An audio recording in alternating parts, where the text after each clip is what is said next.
Salam alaikum, Zulflaoun, bonsoir.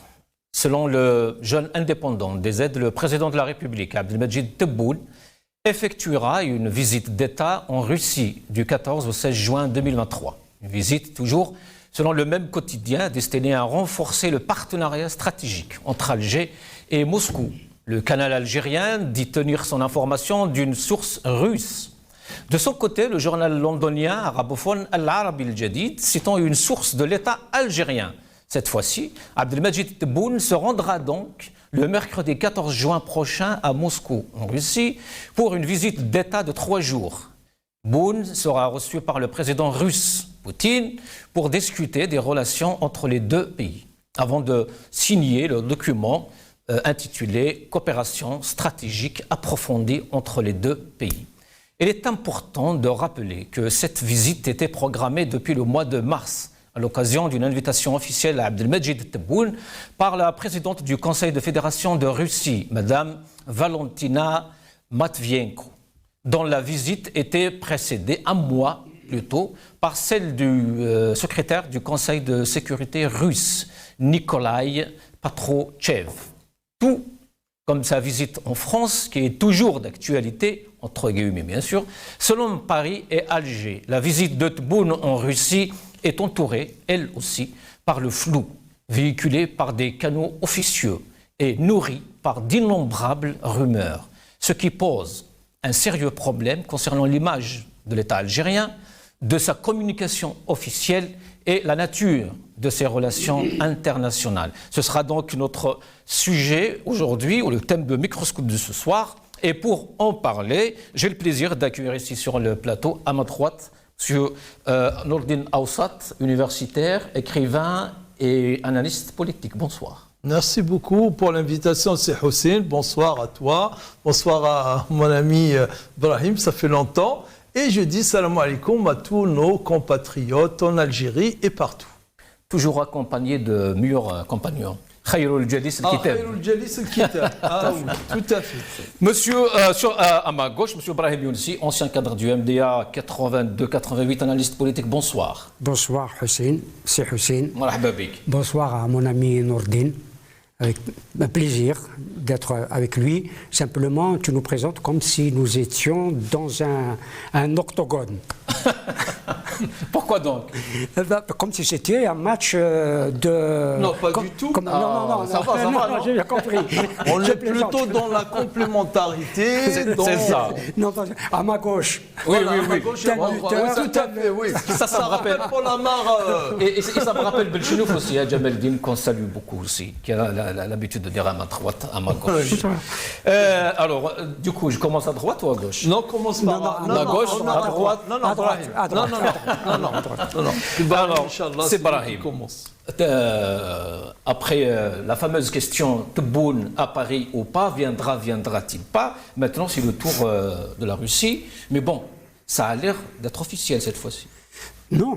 Officieux. C'est la question de ce soir. De toutes les façons, il y a un flou autour de cette visite à Moscou, en tout cas en Russie. Il y a un flou. Elle n'est pas confirmée. C'est le moins qu'on puisse dire. Oui. Est-ce que c'est nouveau de la part du régime algérien?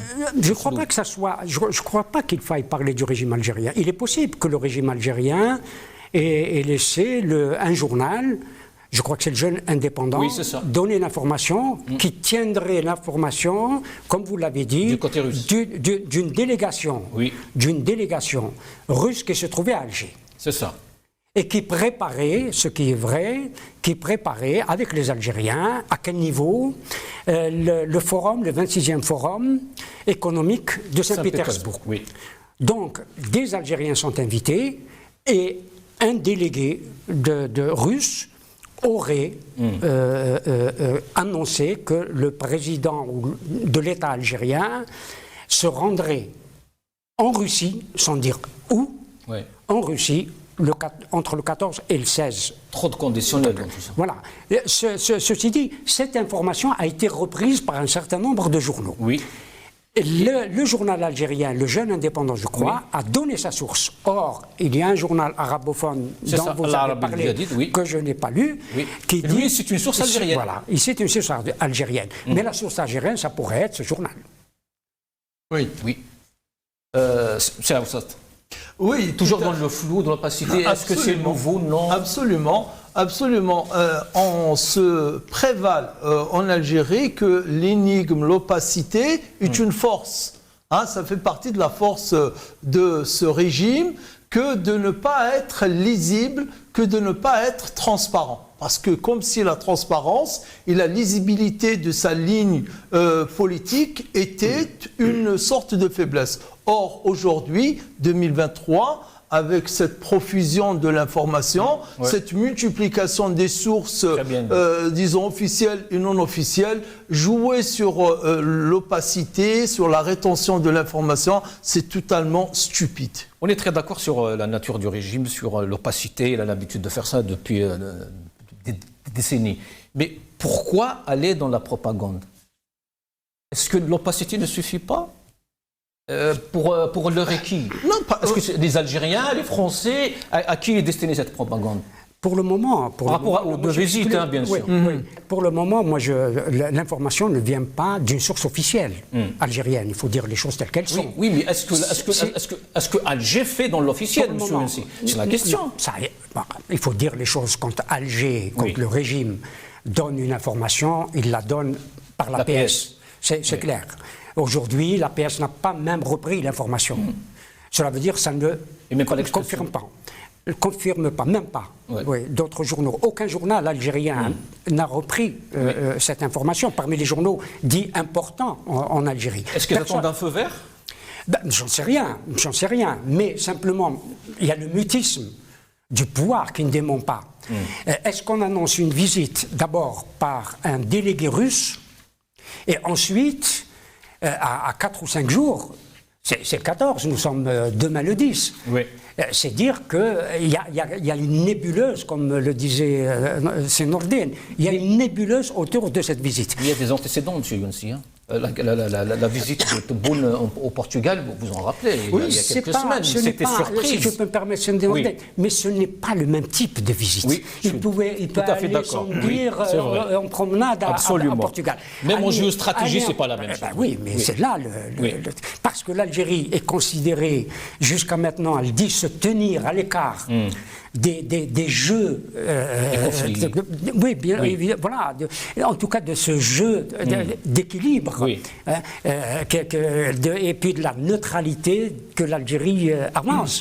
Et si Tebboune allait à Moscou ou en Russie, de façon, même s'il allait à ce forum de Saint-Pétersbourg, il ne peut pas ne pas discuter avec le président russe. Absolument. Et cela serait interprété comme un alignement sur la Russie.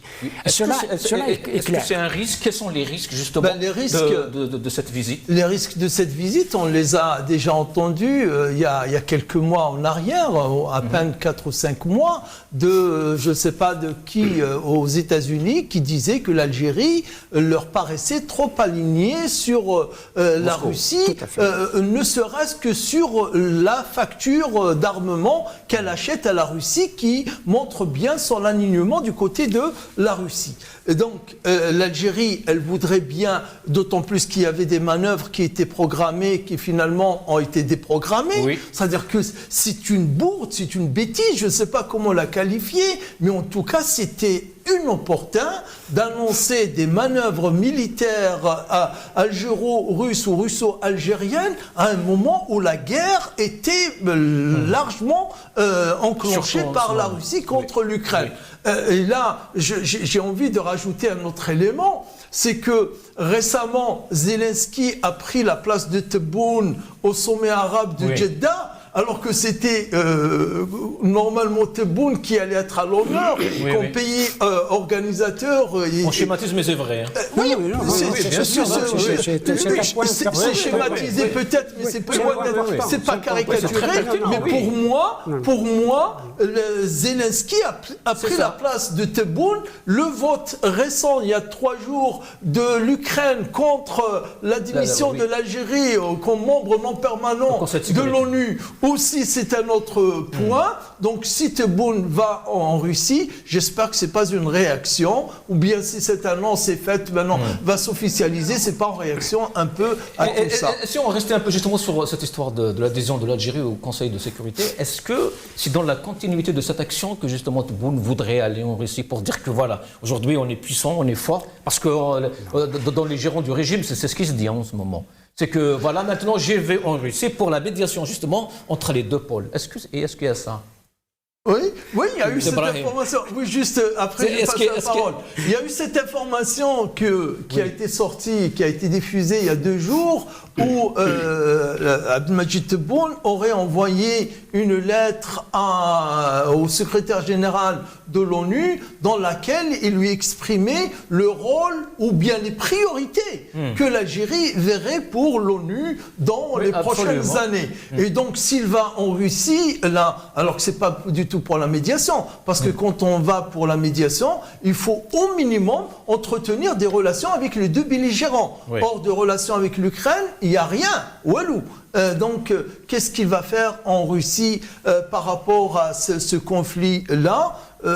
Il y va, je ne sais pas pourquoi, mais certainement pas pour jouer un rôle dans l'accalmie ou quoi que ce soit. Je crois que c'est Brahim. Est-ce qu'il y a des chances, des malheurs dans ce sens? Des chances ou des malheurs dans ce sens, justement? Non, je pense que si l'information n'était pas confirmée, s'il y allait, c'était d'une gravité extrême. Je pense que tactiquement, je ne sais pas qui conseille le pouvoir d'Alger, mais tactiquement, la visite à Moscou serait passée, si j'ose dire, comme une lettre à la poste, si Tebboune était venu à Paris. Voilà. On arrive au sujet. S'il était venu à Paris, s'il était arrivé à Paris, il a fait sa visite officielle à Paris, etc., il aurait pu même partir de Paris sur Moscou. C'était ça au début qui a été véhiculé, hein? Oui, mais aujourd'hui, c'est trop court. La date de départ sur Moscou est trop court. Ce n'est pas possible. Il ne peut pas faire les 2 voyages. Mais s'il était passé à Paris, tout lui était permis. D'aller à Moscou, d'aller à Pékin, d'aller ailleurs. Aujourd'hui, ils se sont fermés la porte par le fait qu'ils ne sont pas venus à Paris.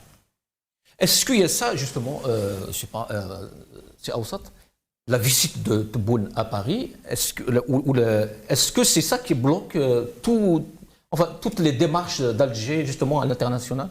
Est-ce que ça pourrait bloquer à ce point? Pas seulement à l'international, mais au niveau national aussi. Je pense, moi, c'est ma conviction que la visite que Tebboune comptait faire en France allait participer grandement dans son éventuelle ou probable campagne pour un 2e mandat. Pour lui, c'est la légitimité, entre autres, qu'il allait prendre de Paris pour rentrer à Alger, leur dire attention, j'ai la France, comment? À laisser passer, à défaut de laisser passer pour les Haraya. Sauf conduit, moi laisser passer, appelons-le comme on veut. Et donc, du moment que ça ne s'est pas fait, cette visite n'a pas eu lieu, et on ne sait même pas si elle va avoir lieu avant septembre, donc avant la fin de l'été, à la rentrée, on ne sait pas exactement. Tout est compromis. Tout est compromis. Et là, à Alger, on va le pousser à aller en Russie. Même Tebboune, s'il n'a pas envie d'aller en Russie, mais il y va quand même. Parlons de pression, justement. J'aime bien ce terme, M. Younsi. Est-ce que la Russie n'aurait pas exercé justement des pressions sur Tebboune pour qu'il y aille à Moscou?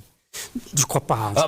Lisons un peu ce qui a été dit dans le Jeune Indépendant. je ne crois pas. Je ne crois pas. Les enjeux sont plus importants sur l'Occident que sur la Russie. Oui. Je crois que la conclusion, les conseillers de Tebboune savent très bien que si le président de l'État algérien allait à Moscou avant d'avoir visité une capitale importante de l'Europe occidentale ou de l'Occident, il ne pourrait pas faire le voyage de Moscou. Parce qu'ils concluront ipso facto qu'ils s'alignent sur Moscou. D'autant que nous le savons, et Nordin l'a évoqué à l'instant, que l'Ukraine a voté contre l'Algérie pour son accès au Conseil de sécurité. Oui. Les Ukrainiens considèrent l'Algérie comme un allié de Moscou, ce qui est extrêmement difficile à dénouer. Et pourquoi alors Tebboune à chaque fois, et on a l'impression qu'il justifie justement cette visite à chaque fois quand il parle de la Russie. On a eu une vidéo, monsieur, en fait, on va la regarder, c'est Tebboune justement qui parle de la Russie.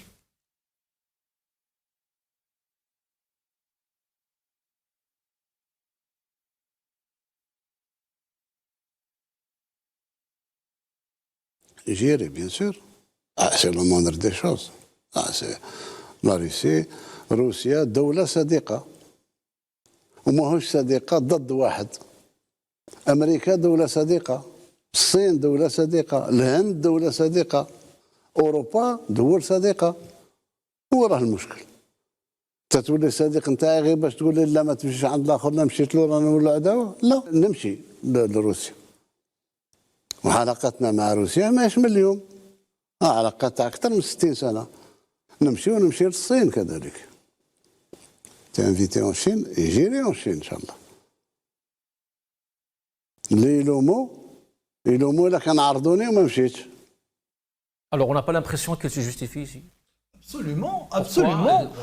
D'autant plus que là, ce langage-là, c'est plus un langage, je dirais, d'un ministre des Affaires étrangères qui va tenir un discours diplomatique. Je suis sûr que l'Amamara aurait fait mieux. Hein. Aurait fait mieux, certainement. Mais la Russie amie, les États-Unis amis, la Chine amie, l'Europe c'est un pays ami, alors que c'est pas un pays, l'Europe c'est une union de plusieurs pays amis. Donc, non, je pense que ce discours-là ne tient plus aujourd'hui. Aujourd'hui, ce sont les intérêts stratégiques, vraiment intérêts stratégiques et intérêts économiques avant tout. Est-ce qu'on est conscient de ça, monsieur? Comment? Est-ce qu'on est conscient justement Non, du tout, parce que, écoutez, vous avez deux volets, le volet extérieur et le volet intérieur. On va revenir au volet intérieur. Oui, mais on va parler de volet extérieur. C'est-à-dire, quand vous n'avez pas de vision intérieure, quand vous n'avez pas de feuille de route intérieure, quand vous n'avez pas vraiment une légitimité intérieure, comment voulez-vous qu'à l'extérieur, ils savent, ils sont au courant, ils connaissent tout, ils ont toutes les informations. Comment vous allez vous présenter devant un président étranger pour dire à moins que le Mcheml va marcher à merveille, et d'ici là il leur dit écoutez, vous n'avez pas suivi les dernières informations, tous les partis politiques vont s'aligner derrière moi comme un seul homme. Voilà, c'est tout. Une petite brèche, il n'y a pas de harakiste à non, ça c'est une chance aussi. C'est aussi. Sur les propos qu'on vient d'entendre, à trop d'avoir d'amis, c'est ne pas avoir d'amis. Absolument. C'est même avoir des ennemis. Oui. De toutes les façons, l'Algérie a des ennemis. C'est clair. C'est clair, y compris dans le monde occidental. Il ne faut pas dire les choses avec autant de facilité, autant de légèreté. Pourquoi d'avoir des amis que des amis? Non, c'est pas vrai. Parce qu'on sait que, par exemple, les États-Unis. Les États-Unis ne se disent pas amis de l'Algérie. Absolument. Ils ne l'ont jamais dit. Et ils reprochent à l'Algérie ses positions vis-à-vis de Moscou et vis-à-vis de Pékin. Bien sûr, sachant pertinemment que l'Algérie aujourd'hui, elle est obligée, où elle reste, effectivement dans une stricte neutralité, ce qui n'est pas possible. Aujourd'hui, ce n'est pas possible. Parce que l'Algérie a besoin d'abord, de s'armer et continuer à s'armer auprès de la Russie, et elle a reçu un avertissement des Américains pour lui dire Oui, de des cesser. sénateurs, oui. De cesser, pas de 27 sénateurs. Non, Oui, pas oui, de oui, sénateurs oui. seulement. Pas de Ouais. sénateurs. De Washington, de la oui, Maison oui, Blanche. le département, oui. Voilà, de la Maison Oui, Blanche. oui, c'est vrai. Pour dire stop. Ne donnez pas de l'argent à la Russie. Arrêtez, cessez d'acheter des armes aux Russes parce que vous êtes en train de c'est leur pour ça, donner justement, une que- respiration financière. Et l'Algérie a C'est dire répondu que- à ça. Il a dit bah, là, je vais acheter de la Russie, je vais acheter des États-Unis aussi. Oui, mais bon, les États-Unis ont aussi leurs critères pour vendre les armes. Et ils n'ont jamais vendu des armes à l'Algérie. Parce qu'ils ne considèrent pas l'Algérie comme un allié. Alors qu'ils en vendent tant et plus à notre voisin de l'Ouest, sachant pertinemment qu'il y a un risque de guerre entre les deux pays. Et même en ce moment, ils sont là-bas, les Américains. Pour Oui, des pour la exercices. manœuvre. Oui, Oui. pour les manœuvres. Oui. Parce que l'Algérie, aujourd'hui, elle a toujours été, pas seulement avec Tebboune. L'Algérie, depuis l'indépendance, regarde vers Moscou, qu'on le veuille ou non. Bien sûr. Le non-alignement était aussi, l'Algérie a porté ce concept pendant des décennies. Et alors qu'elle regardait vers Moscou et regardait vers Pékin. Alors, j'ai écouté un intervenant tout à l'heure sur Al-Maralibia d'ailleurs, qui disait à Salim que l'étoile nord-africaine, je ne sais pas, peut-être vous êtes plus ancien, a tenu sa première réunion à Moscou. C'est fort possible, je n'ai pas connaissance personnellement de cela, mais c'est fort possible, Voilà. Et donc, parlons un peu de légitimité, justement, parce que, Chaoussat, on en a parlé, si ou si. Est-ce que c'est possible d'aller chercher la légitimité à Moscou, à défaut de la trouver à l'intérieur du Non, pays? sachant pertinemment... Est-ce que c'est ça, d'ailleurs? Non, la légitimité auprès de qui? Quelle légitimité? De dire que voilà, le président, il se déplace, il est là. Oui, mais ce n'est pas en termes de légitimité. C'est pas... Plutôt peut-être une Il y a une stabilité. À l'intérieur de la légitimité aux yeux de qui? Des Algériens, du peuple algérien?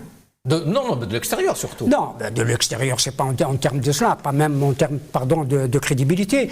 On l'a vu, le chef de l'État algérien est allé à Rome, il est allé à Portugal, il est allé en Arabie Saoudite, et il s'est déplacé quand même, il est allé en Égypte. Est-ce qu'ils ne sont pas dans cette philosophie, justement, le pouvoir aujourd'hui, le régime? C'est que voilà, le président est là, vous êtes une vingtaine, trentaine d'opposants, mais tout va bien. Si je peux me permettre... Oui. L'Algérie sait qu'elle ne fera pas partie des BRICS. Cela est devenu clair. Même avec l'amitié de Poutine, son poids. Oui, sinon ils auraient reçu, et même avec la Chine. La Chine tient l'économie algérienne. C'est pas l'économiste qui est bien en face sûr, de moi. Bon, l'Algérie est hors jeu. Et elle est hors jeu depuis très longtemps. Pas seulement, il faut le dire, c'est pas la faute de Tebboune.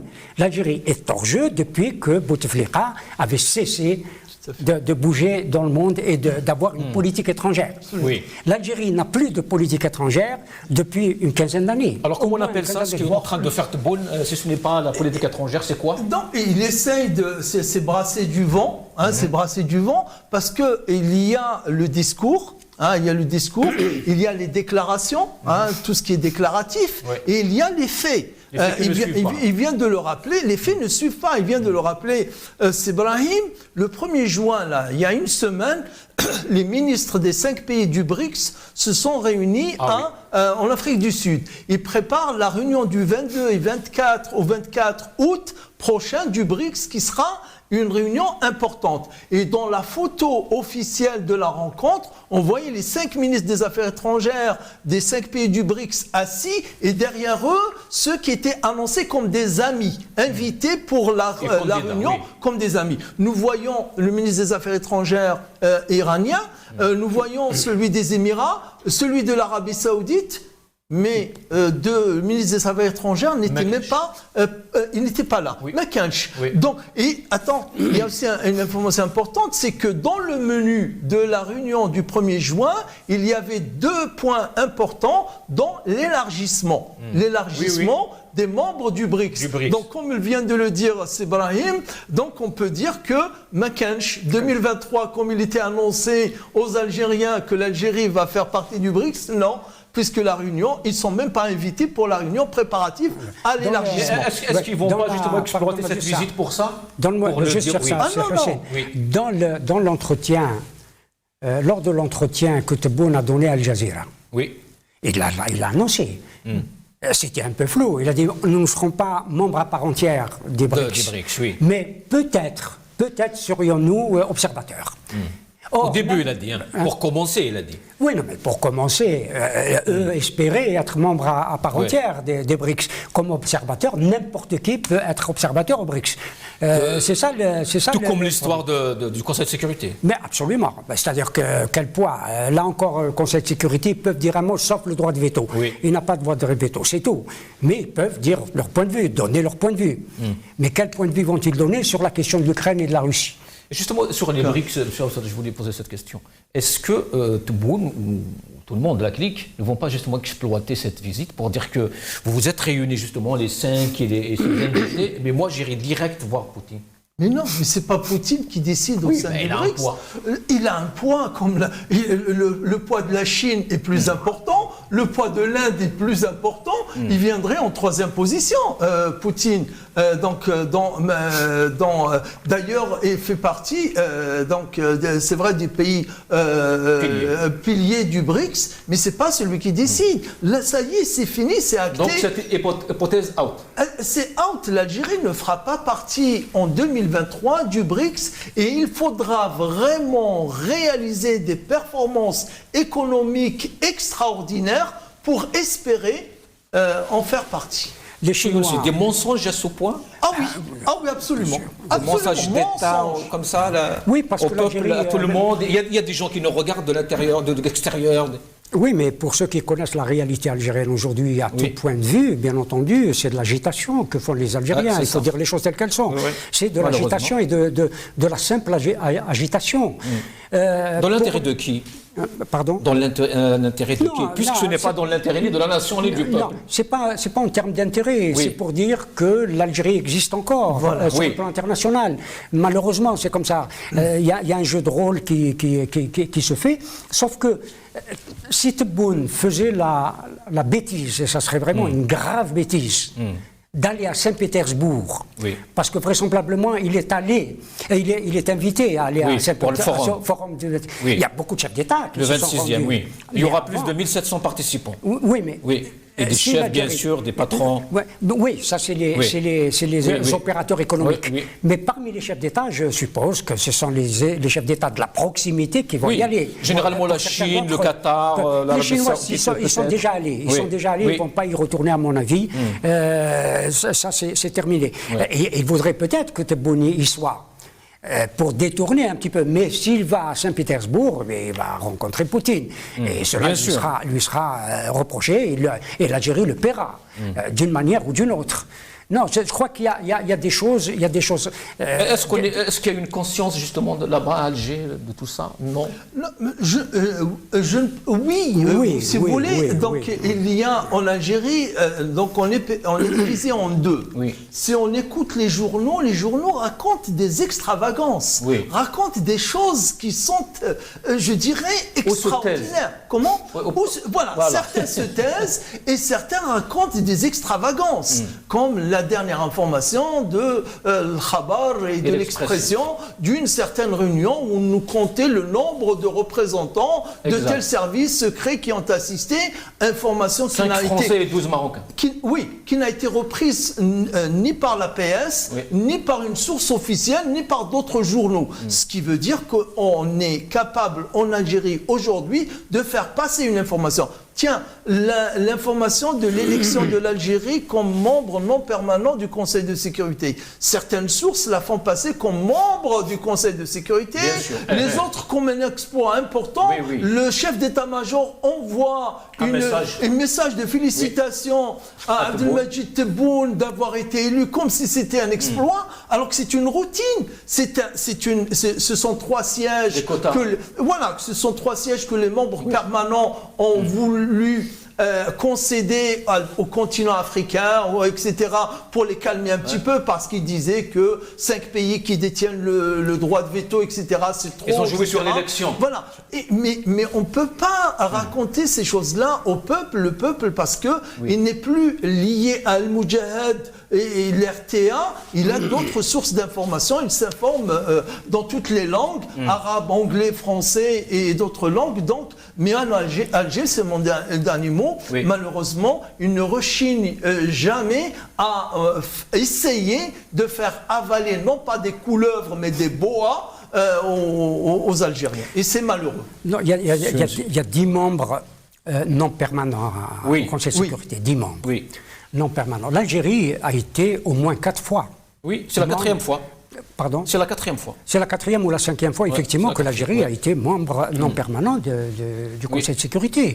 Ça n'a jamais été... C'est pas nouveau, quoi. C'est pas nouveau. Ça n'a été jamais présenté comme un exploit. Voilà. Absolument. Ce n'est pas tout ça passé. L'Algérie était membre de...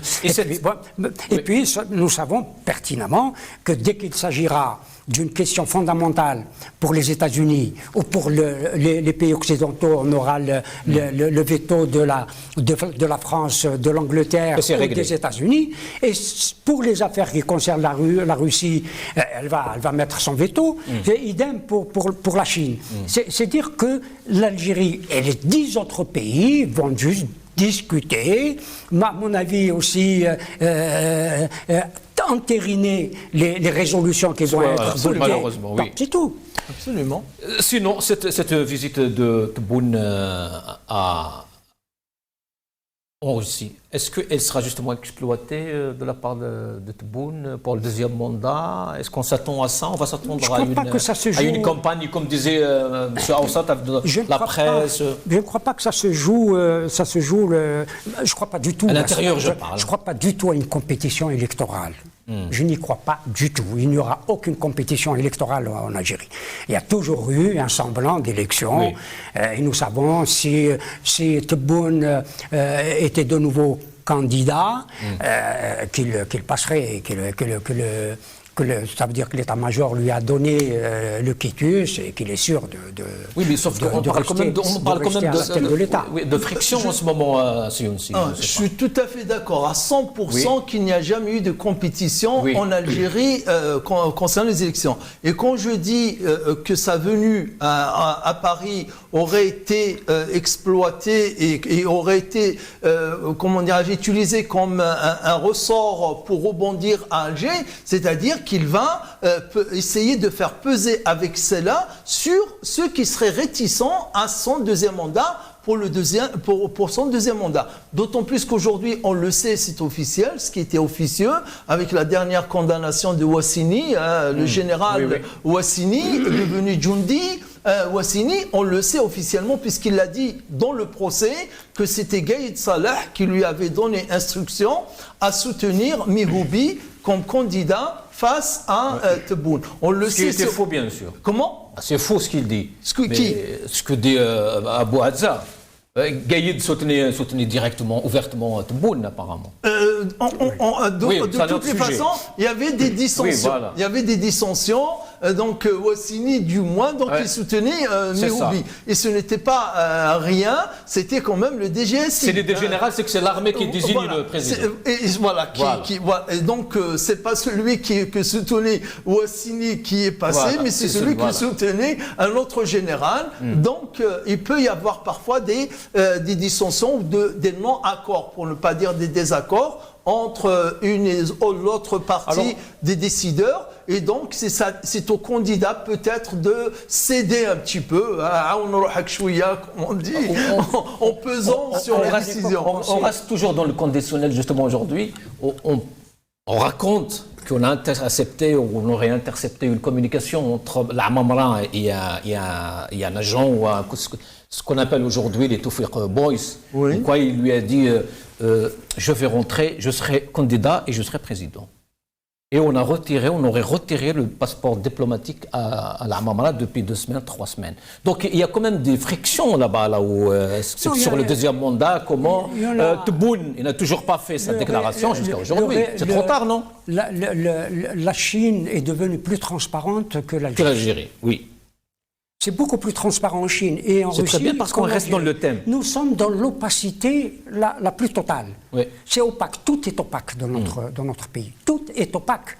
Je crois que... Je sais que vous aimez la philosophie, mais on ne pourrait pas parler de non-État.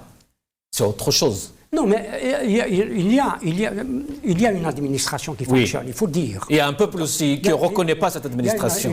Oui, peu importe, mais le peuple a besoin de cette administration. Oui, absolument. Il en a besoin. Oui. Non, il y a une administration qui est l'État. Qui est l'État, mais hélas, certaines institutions, je l'ai dit la dernière fois, certaines institutions de l'État sont en train de se déliter à cause de ces bagarres internes.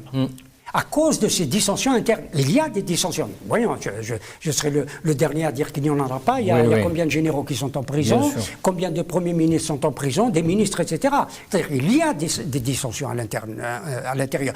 Et cela, les services étrangers, la CIA ou le KGB ou nos voisins marocains le savent, ne peuvent pas ne pas le savoir, parce qu'ils sont également leurs agents à l'intérieur même du système. C'est-à-dire que l'Algérie aujourd'hui ne pèse strictement rien, et je pèse mes mots, ne pèse strictement rien sur la scène internationale. Rien. C'est pas moi qui dis ça, hein, c'est M. Younsi. Hein. J'assume, mais je le dis, elle ne pèse rien. Oui.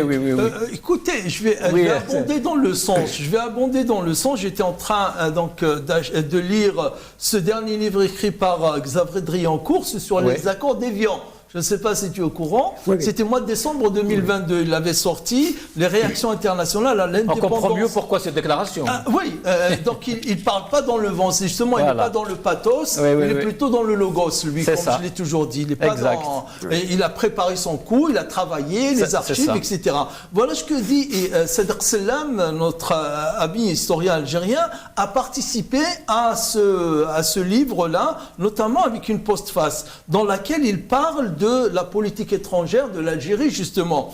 Il disait que l'action diplomatique commençait par la délégation extérieure du FLN et continuait par le comité d'organisation et d'exécution du FLN, puis par le GPRA, pour relayer à l'échelle mondiale le combat intérieur de l'ALN. Il parle de l'importance qu'on accordait à l'Algérie, et quand l'Algérie a surgi sur la scène internationale, elle était déjà prise au sérieux des deux côtés, de l'Est et l'Ouest. Il parle ici que l'Algérie était déjà regardée comme dans le conflit que l'État algérien sur les équilibres régionaux et le conflit Est-Ouest.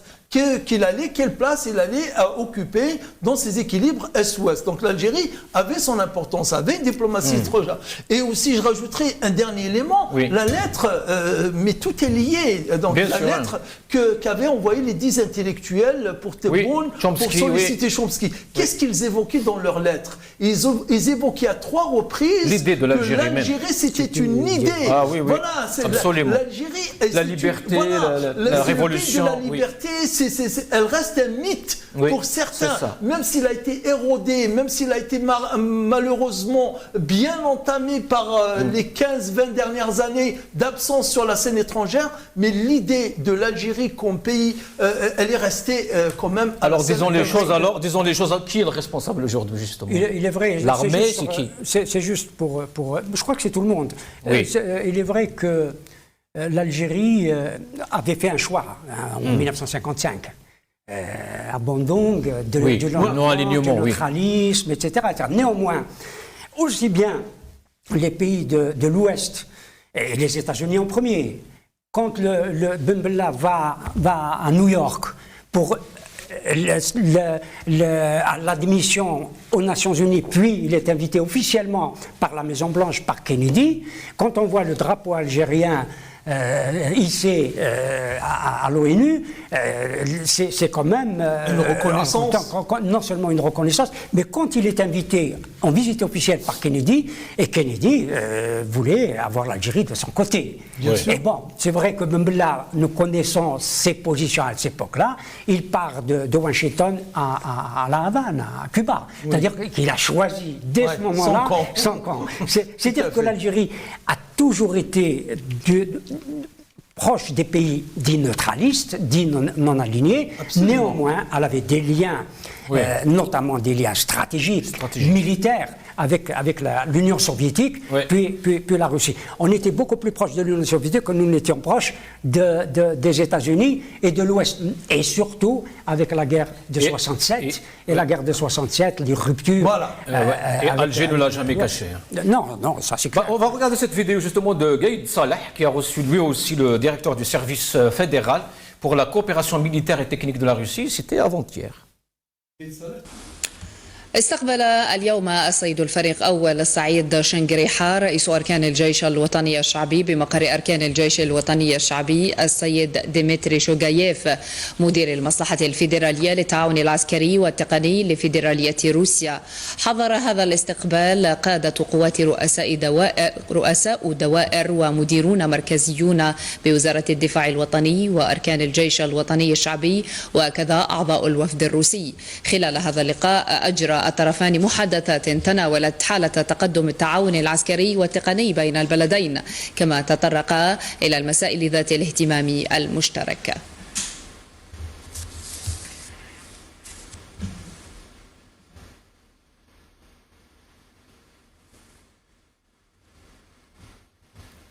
Des questions d'intérêt commun, disait-elle. Oui. Est-ce que l'image ne parle pas d'elle-même, justement? C'est ces gens-là qui gouvernent l'Algérie. C'est ce que je voulais dire, justement. C'est ce que je voulais dire. Je regarde cette image et je vois les costumés en face des galonnés, les costumés qui font la moitié de l'âge de ceux des galonnés qui sont en face d'eux. Qui est vieux, qui est jeune? La Russie ou l'Algérie? Je pense que c'est l'Algérie. C'était l'Algérie qui devrait présenter des visages jeunes face à la vieille Russie, mais c'est le contraire qui se passe aussi bien donc à tous les niveaux, et c'est dommage et c'est triste. C'est Younsi sur cette image justement, c'est lui qui a ordonné même cette visite? Je ne sais pas, mais à mon avis, il n'aurait pas dû participer, assister à cette rencontre. Ça fait trop contraste. C'est vrai que c'est un peu surréaliste. Alors, puisqu'on parle du contraste justement et de l'image, on a cette image justement chez Ngriha, on l'a vu hier. Hier, Tebboune a organisé toute une fête pour les artistes. C'était la journée nationale de l'artiste en Algérie. Regardons cette image.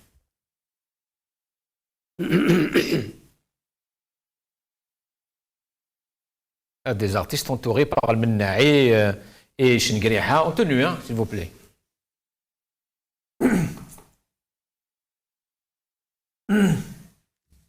Un commentaire? Un commentaire, c'est que je comprends pas. On sait qu'il est général Shingriha, on sait. S'il venait en costume, il croit qu'on n'allait pas le reconnaître. Quand même, pour une réunion comme ça, tu viens pour honorer. Tu me rappelles une vidéo que j'ai vue circuler cette semaine où le Wali, je sais pas si Doran ou qui criait comme ça, vociférait, qui disait que il y a la loi, il y a plus personne qui est au-dessus de la loi. La caméra avait le militaire dans le focus et qui fait ça, il fait ça. Comme par hasard, au moment où il dit il y a la loi, l'autre il regarde comme ça, il fait ça en plus les deux côtés. Si le peuple algérien ne savait pas que l'Algérie est une société militaire. Une société militaire, hein? Oui, c'est pas un État militaire. C'est une société militaire. Société dans le sens entreprise militaire. Oui, bien sûr. D'accord. Mais évidemment, rassure-moi, c'est pas la société. On le voit, il est dans la société. C'est ça, il est dans la société. On a vu dans les écoles aussi, on avait à l'université, on avait des militaires qui ont inauguré des piscines, on les a partout. Là, c'est la militarisation de la société, d'une certaine manière, symboliquement. C'est-à-dire que l'armée est partout. Elle peut avoir son espace, et elle a son espace dans toutes les armées du monde, dans leurs espaces. Mais là, l'armée algérienne phagocyte tout. Là, il faudra quand même insister là pour donner vraiment au propos toute son importance, que nos amis algériens se rappellent que la constitution de 1989 avait mis fin au rôle politique de l'armée et la Constitution de 2020 a remis l'armée au centre de la politique et c'est dommage. Faites attention. Les articles sont très clairs là-dessus. Les articles sont très clairs. Sinon, on ne va pas quand même se séparer sans poser la question que tout le monde attendait peut-être, c'est que est-ce que Tebboune va sortir en Algérie un jour ou pas? Bon, il va au Portugal, il va à la Russie, il va à la France, là où il veut. Mais en Algérie, on l'attend en Algérie, on l'attend à Béchar, comme il l'a dit, on l'attend. Lui, il a dit que j'irai dans tous les villages. Il l'a promis. Et il a dit, non, alors, à vous, la réponse. Il sort dans les jardins d'El Mouradia. Ah, ça, j'espère bien. Ouais. Donc, c'est dommage. L'Algérie retiendra ça. Non, mais attendez, on retiendra qu'un mandat entier, nous avions un président assis sur sa chaise, il bougeait pas, il parlait pas, et nous allons avoir un mandat entier où le président n'a pas foulé le pied ni en voiture ni en camionnette dans les. C'est très intéressant ce que vous dites parce que beaucoup justement diraient que c'est parce qu'il est malade. D'une part, et d'autre part, moi je crois que sa maladie montre qu'il peut voyager, qu'il pourrait, beaucoup qui marche mal. Certains, pas seulement. Pas que ça. Je crois que c'est vrai. Que c'est une bonne. L'information est bonne. Il a été amputé de la jambe. Voilà, c'est l'information qui se. Il a été amputé d'une jambe. Certains le disent. Et puis, il y a autre chose. Pas seulement ça. C'est pas seulement parce qu'il ne pouvait pas marcher. Ça, il pouvait annoncer qu'il était amputé de la jambe. Ça arrive. Et il pouvait prendre en voiture décapotable et aller. On continue dans l'opacité toujours. Mais moi, je crois qu'ils le savent. Les services algériens savent. Ils prennent la température de la population. Ils savent que Tebboune est impopulaire. Voilà. Il n'a pas de popularité dans le pays. Il sait qu'il risque même l'accident, si j'ose dire. Comprenez ce que je veux dire. Et ils vont quand même l'imposer pour un deuxième mandat. C'est pas un peu paradoxal. Sa façon de faire, sa façon de gouverner, c'est vrai que lui joue populaire. Amit Tebboune, etc. Il parle comme tout le monde, comme le fellah, il parle comme l'ouvrier, il parle, etc. Et qu'il serait ouvert comme ça, mais à la télé. Et il n'a pas de proximité, et il n'a aucune proximité avec le pays. Justement, alors, on a vu le même Boumediene descendre dans le stade pour donner la coupe aux vainqueurs, de la Coupe d'Algérie, la CAF, etc. Zerouel, Chedli, Bouteflika. Il y a même des images de lui. Sur le terrain même. Mais il y a une semaine, 10 jours, l'Algérie a organisé la Coupe d'Algérie et c'était Ben Aknoun, je pense, et l'USMA aussi qui a gagné la CAF. Tebboune n'était pas là. Et sur les réseaux sociaux, la question se pose. Pourquoi il y a un autre il a peur dans un stade. Il y a un autre protocole plus symbolique. Un protocole, je dis bien plus symbolique et plus important. C'est qu'il y a au moins 4 fois dans l'année où le président ou chef de l'État est présent à la mosquée. À la nuit du 27, l'Eid al-Fitr, l'Eid al-Adha, il est présent. Et on en a parlé. Et là, Tebboune, il est absent à aucune de ses prières. C'est honteux, même sur le plan protocolaire. C'est sa vie, etc. Mais quand même, quand on est chef d'État d'un pays et que le protocole depuis 62 fait que le président, le chef d'État, il est présent à côté de ses ministres, de son chef de gouvernement, qu'il soit absent pendant 4 ans, c'est quand même honteux. C'est vrai, rapidement, parce que cela confirmerait d'ailleurs l'hypothèse de l'amputation de la jambe, parce qu'il ne peut pas se montrer dans une situation pénible pour lui, on peut le comprendre humainement. Tout à fait. Mais simplement, c'est un devoir qu'il n'accomplit pas. Et ça, c'est extrêmement grave parce que c'est dans on arrive à la dernière information. Je demande à M. Aoussad de lire justement cette petite phrase. C'est un communiqué de libérant l'Algérie par rapport à cette tragédie des Harraga, justement. On a perdu plus de 16 personnes cette semaine. Je ne peux pas la lire. C'est trop, hein. Vous voulez la lire aussi parce que moi, franchement, je ne peux pas. La lire à l'antenne? Oui, s'il vous plaît. Pas une péto. Alors, je vais rejouer aux journalistes alors. Voilà. La tragédie des Harraga a encore plongé l'Algérie dans le deuil Lundi 5 juin, une vingtaine de personnes ont péri dans une embarcation de fortune au large des côtes situées entre Tipaza et Oran, à l'ouest d'Alger. Certaines sources parlent de 26, voire de 28 personnes. Parmi ces naufragés figurent plusieurs jeunes de la région de Wassif, dans la wilaya de Tizi Ouzou. Voilà. Et effectivement, bon, un mot. C'est terrible. Oui, non, mais ça c'est toujours clair le silence des autorités. C'est clair que si l'information est confirmée. C'est confirmé parce qu'on a vu leur famille sur les réseaux sociaux, justement. Ouais. Si l'information est confirmée, il est évident que le problème du pouvoir d'Alger, c'est qu'il méprise la vie. Et pas seulement à l'égard des Harraga, oui. Mais il y a des drames quotidiens qui se passent en Algérie. Il y a aussi la misère. Il y a des gens chez nous qui crèveraient de faim si les voisins ne venaient pas les secourir. C'est que ce pouvoir est insensible. Il y a une insensibilité qu'on ne comprend pas, qu'on n'arrive pas à comprendre, à percevoir. Merci, Siounsi. Monsieur Aoussat, je rappelle que notre collègue, justement, Jamaldine Benchenouf, ne préfère pas ce terme de Harraga. C'est des Algériens, des ressortissants, nos frères, voilà, qui périssent comme ça chaque jour. C'est dans le silence. Oui, cette chose-là, j'ose dire, je ne sais pas comment appeler, cette fuite, ce suicide d'une certaine manière, parce que c'est véritablement un suicide pour trouver l'espoir de l'autre côté. Et on finit par périr en mer. Ça, c'est au pouvoir. Vous savez, il y a une phrase, moi, qui résume tout ça, je l'avais lu dans le journal diplomatique, Le Monde diplomatique d'il y a quelques mois. Quelqu'un qui disait que nous nous noyons. Nous noyons sur la terre. Et si on va en mer, on ne va pas noyer plus que cette noyade que nous vivons sur terre. C'est ce que dit justement. C'est le tremblement de terre, quoi. C'est l'engloutissement par les gens se sentent déjà engloutis dans leur pays sur terre, où ils tiennent pied. Alors ils vont malheureusement. Les Algériens sont le peuple algérien est très malheureux. Merci mes amis Ibrahim Younsi, merci Nourdin Aoussat, on arrive à la fin de cette émission. Merci à Salam alaikum.